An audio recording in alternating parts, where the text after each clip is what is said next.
As Lincoln Financial Field Sunday captures the moment trash talk took a turn. The Eagles now banning that fan from the team stadium for life after he unleashed this vulgar tirade.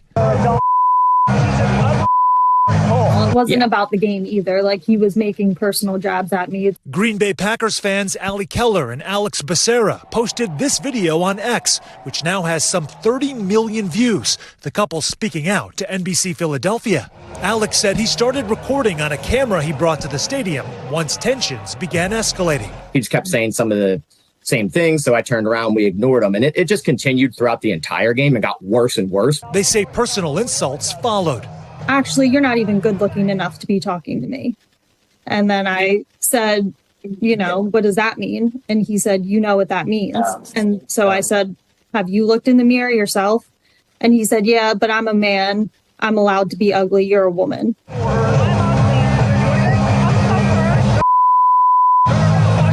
There's all Eagles fans allowing this to happen. So I didn't want to turn around and yell at this guy and then have my fiance get jumped in the crowd. Becerra is a content creator who runs a Packers-focused YouTube channel. I've been to 20-plus stadiums, and it's normally like that. You know, Eagles is a little bit more harsh sometimes, but it's all in playful fun. Consulting firm BCT Partners that specializes in equity and DEI services identifying the fan in the video as employee Ryan Caldwell and says that he's been let go from the firm. Caldwell now apologizing in a statement to NBC News, writing, I said things that were unacceptable. In the heat of the moment, I chose unforgiving words to address one of the fans, Miss Ali Keller. I want to sincerely apologize to Miss Keller for those words.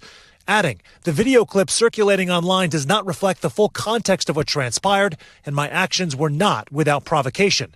As for Packers fans Alex and Ali, who live just an hour from the stadium, this trip to the Eagles' home turf appears to be their last. Yeah. No, I don't think we'll go to Philly again.